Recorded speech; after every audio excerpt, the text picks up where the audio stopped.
Hi everyone! So today is Sunday kaya naisipan ko na lang maglinis ng kwarto ko kasi sobrang tagal na nung last time na naglinis ako ng kwarto nito last year pa. Sobrang kalat na talaga dito sa loob ng kwarto ko at ang dami pang tambak na kung ano-ano kaya kailangan ko na talagang magbawas. Nagready na nga ako dyan ng plastic bag para paglagyan ng mga gamit na i-dispose ko na. Bali inuna ko na ngang magbawas at maglinis dito sa may igaan ko kasi sobrang kalat na hindi ko na matake. Hindi ko na alam nga kung anong uunahin ko dyan, kung mag-vacuum ako or magpupunas ako ng mga kung ano-ano dito, pero inuna ko na nga mag-vacuum dito sa sahig.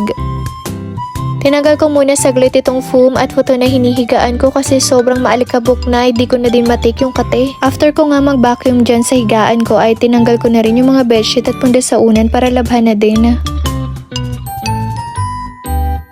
Grabe, sobrang lawak nitong kwarto ko kasi ako lang dito mag-isa pero parang feeling ko ang sikip-sikip dahil ang daming mga tambak na gamit. Ang dami kasi mga gamit na iniwan sa akin nung senpai kaya medyo natambak yung mga gamit ko dito at namumulot din ako ng basurahan dati. Kaya ayun, medyo natambak yung mga gamit dito sa loob ng kwarto ko kaya kailangan ko na talagang magbawas at mag-dispose ng gamit na hindi naman masyadong kailangan. At bukod doon, dito na rin pala ako nagsasampay ng mga pinaglaban kong damit sa may bintana ng kwarto ko kaya ayun, medyo crowded na tuloy tignan. So para nga mapadali yung trabaho ko dyan, tinanggal ko muna lahat ng mga kung ano-anong kaekeka na gamit dito sa loob ng kwarto ko and then tsaka ko na lang aayusin at pagpipilian yung mga gamit na mapapakinabangan pa or hindi na. Bale, ditong part naman ako sa may bintana naglinis at tinanggal ko nga pala dito sa cabinet yung mga makeup ko na hindi na ginagamit masyado.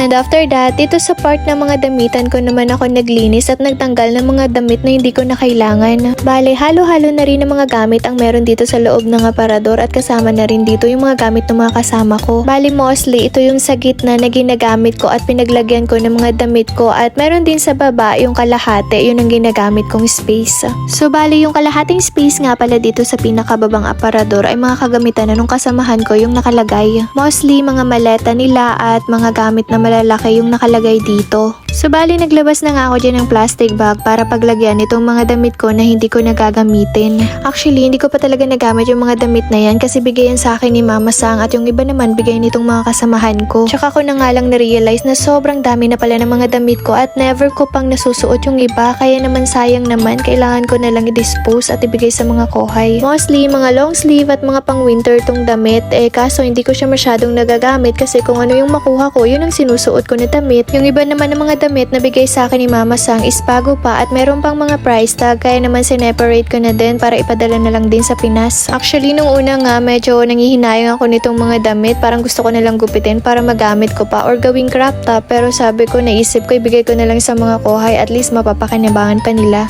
Tinouble check ko pa nga dyan yung mga damit kung may mga damage na para itapon na lang din pero medyo okay pa naman. Bali pagpipilian na lang pala to ng mga kohay namin kung anong magustuhan nila at yung iba kapag hindi nila nagustuhan saka ko na lang siya itatapon.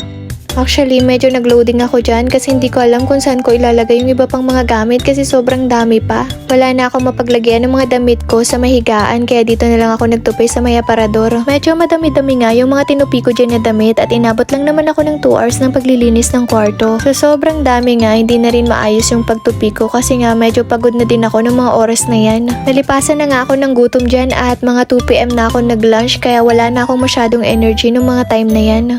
Kumain na lang nga ako dyan saglit at pagkatapos ko, pumalik na agad ako dito sa loob ng kwarto para tapusin na yung trabaho ko. Hindi pa nga ako tapos maglinis ng kwarto dyan pero 2 plastic bag na agad yung nagamit ko para sa mga dinispose kong gamit. Nag-start na nga ulit ako maglinis dyan at nag-dispose na rin ako ng mga medyas at mga gloves na hindi ko na rin ginagamit. Grabe, saka ko lang na-realize na ang dami ko na rin balang nabiling mga medyas at gloves sa Supa pero ang ending, nawawala yung mga kaparehas kapag naglalaba ko. Ewan ko ba kung bakit. Minsan kasi nagmamadali ako maglaba at nahuhulog ko na lang kapag nagsasampay ako kaya yun tinatamad na ako maghanap.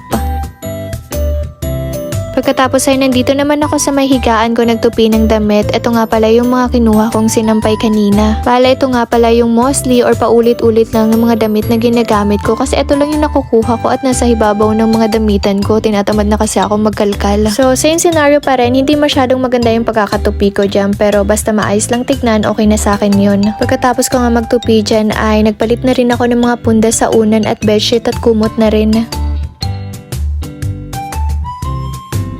Bale, ditong part naman pala ako naglinis sa may malaking package box na ipapadala ko sana sa Pinas pero hindi ko pa rin talaga siya mapadala-dala kasi sobrang busy sa trabaho. Bale, tinanggal ko nga pala yung laman nitong box and then dinagdagan ko ng mga dinispose ko kaninang gamit na pwede pang pakinabangan. Bale, ito na pala yung mga gamit na idadagdag ko, more on shoes na mga panglalaki at mga bag at kung ano-ano pa. May mga dinagdag na din pala akong mga panggamit yan sa bahay gaya ng mga lutuan at mga towel. Grabe, habang patagal ng patagal nga, mas lalong napupuno yung box ko dito kaya kailangan ko na talaga tong ipadala sa Pinas pero hindi ko pa rin talaga siya mapadala. I think mga ilang buwan pa kasi naghahanap pa ako ng tamang tiyempo. Bale, binabawan ko na nga lang muna siya ng mga comforter at mga towels dito sa ibabaw ng karton para hindi siya madumi at makalatignan. Bale, sa company nga pala galing tong mga towel na to, hiningi ko pala sa leader namin. Sayang naman kasi mapapakinabangan pa.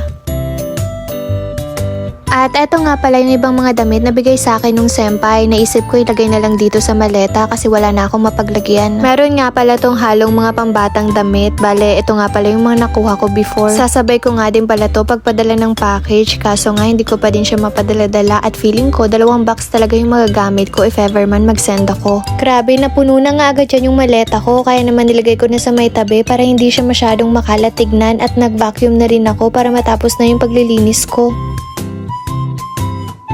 Pagkatapos ko nga maglinis ng kwarto ay sinampay ko na rin pala tong mga nilaban ko kanina. Buti na nga lang talaga automatic washing machine yung meron dito sa Japan kaya hindi ka masyadong hassle kapag naglalaba ka at hindi ka rin masyadong pagod. Everyday off pa naman ako naglalaba at medyo madami din kaya mga ilang salang so hindi ka na masyadong mapapagod kasi nga automatic washing machine na siya. And after ng mahabang oras ng paglilinis, eto nga pala yung 2 plastic bag na pinaglagyan ko ng mga gamit na mga dinispose ko na. And finally, I'm done cleaning my room at eto na nga pala yung itsura. Bale, hindi siya masyadong maganda yung pakaayos pero medyo maaliwalas na compare kanina. Same lang din yung pakaayos niya kanina. Bale, nagbawas lang ako ng mga gamit kasi sobrang dami na. Eto nga palang mga maleta na nakikita nyo is sa mga kasamahan ko. Bale, hindi ko nga pala siya pwedeng tanggalin kasi wala silang mapaglagyan. And finally, natapos na rin ako maglinis ng kwarto at ang ganda sa pakaramdam. Hanggang dito na lang. Bye!